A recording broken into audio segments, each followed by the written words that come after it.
level, it was different. We will be going with Moody's also again, same rating agency. They're familiar with us. They know our numbers. They've done it recently, so we're staying with Moody's. Okay.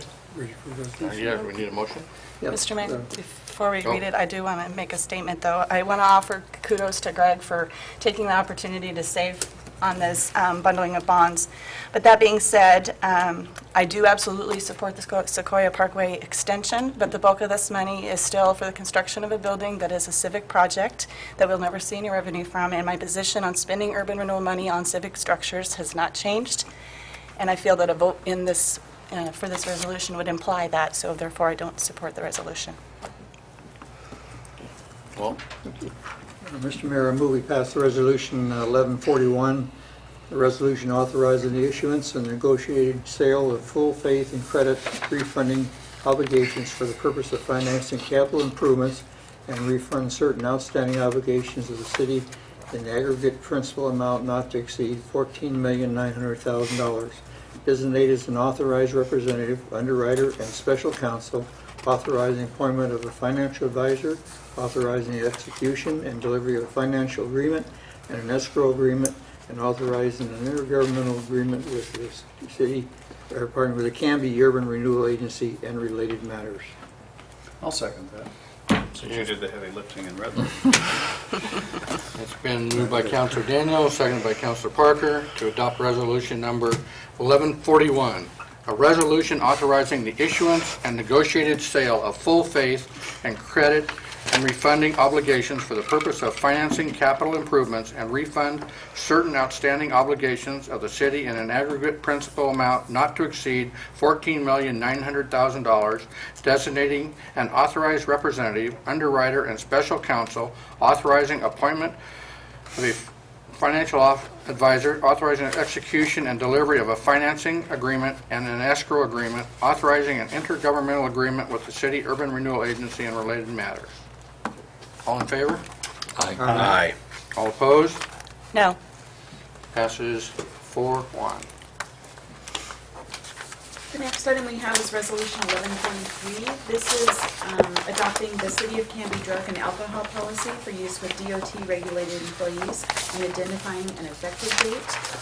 And Joseph Lindsay is going to present this. This is basically how it reads. It's basically the city has, or because we receive federal grants for our transportation, Department of Transportation For our CAT projects. Yeah, then we need to have in place, for safety reasons, drug and alcohol policy. And looking back on those policies, it wasn't exactly clear if one had been adopted or not. And so this is making clear that we should and need to have one in place and adopt one.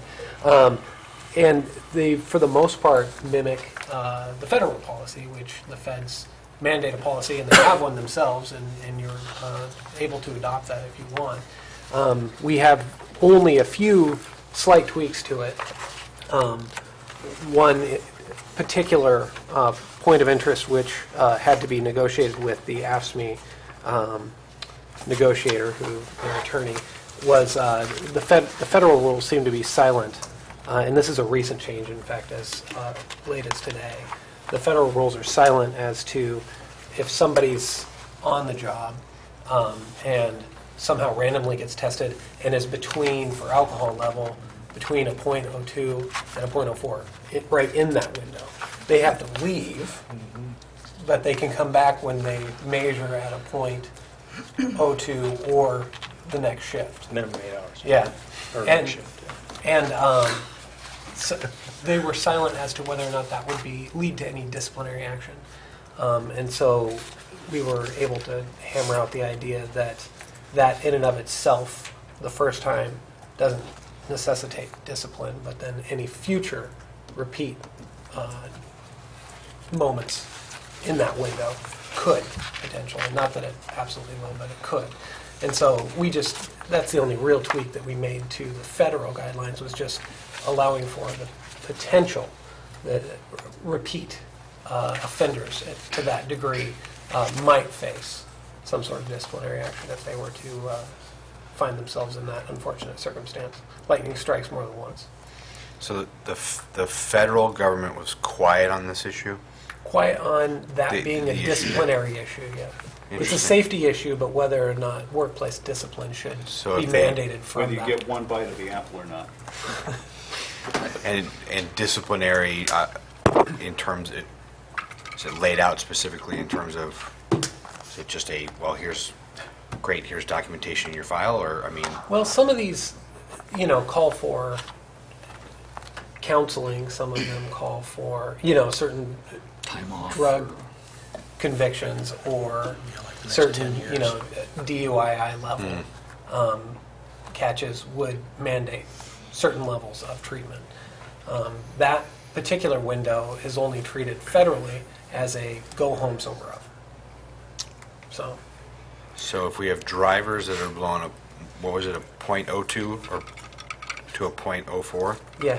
they just go home and shower and And take a most of the spirit of the law is because Yeah, usually it would be let's test them. if somebody did a random test and they had been up on a bender the night before, and it was still in their system a little bit, and then they unwisely came and didn't necessarily know it. So I think that's the theory behind, where you can look at circumstances and not necessarily discipline somebody. Well, this actually started, I think, as with our CAT, with our transit agency, didn't it? And then it really, but this ordinance, or this resolution will cover anybody driving any of our heavy equipment, right? Well, and it will also cover, and this is important, cover the folks who do the maintenance out there as well, like people who work on the vehicles. So it isn't just a driver issue, because drivers have, sure. certain stricter regulations Right. as well. It's even people who are maintaining the vehicle. It's impaired judgment. Well, my question leading to this is titled City of Canby Drug and Alcohol Policy for Use with Department of Transportation Regulated Employees.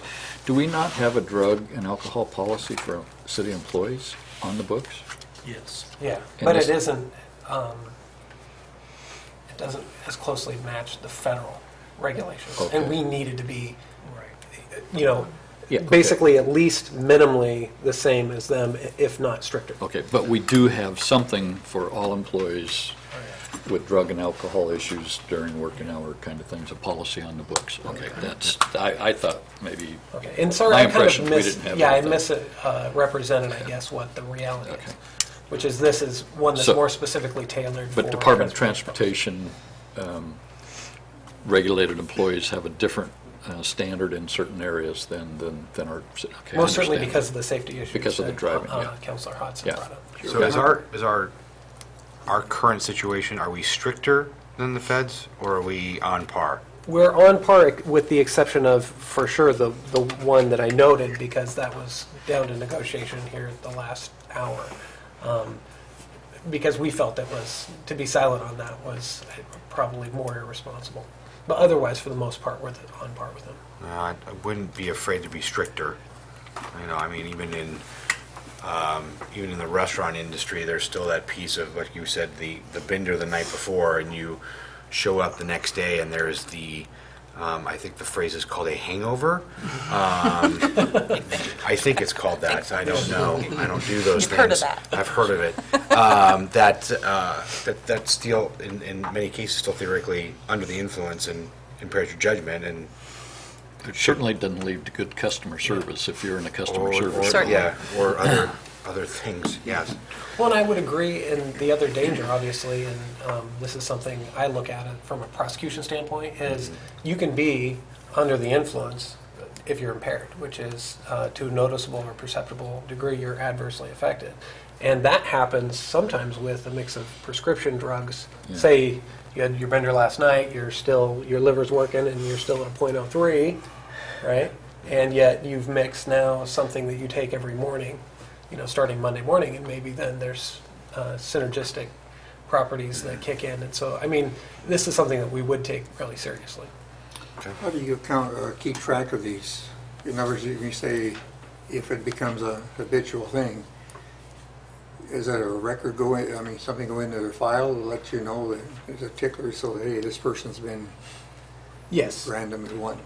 Yeah, and so it's one of those things where they call it a, well, there's different levels, but you could even say like, even though something's maybe an oral warning, right?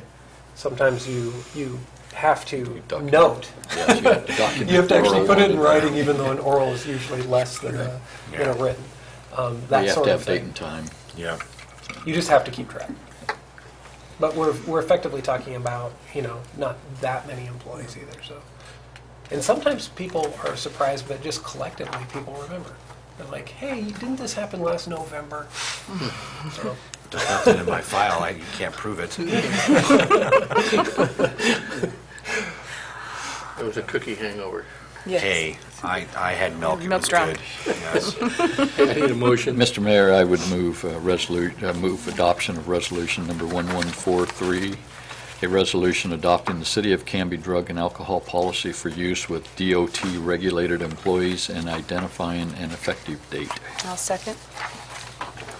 Been moved by Counselor Ayers, seconded by Counselor Hensley, to adopt resolution number 1143, a resolution adopting the City of Canby drug and alcohol policy for use with DOT-regulated employees and identifying an effective date.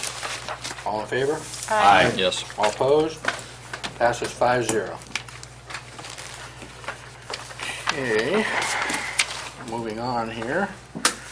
New business, Greg? None. Let's say administrator business and staff reports. I did want to say, you mentioned the visioning project starting next Tuesday, 7 to 9 p.m. at the new police station.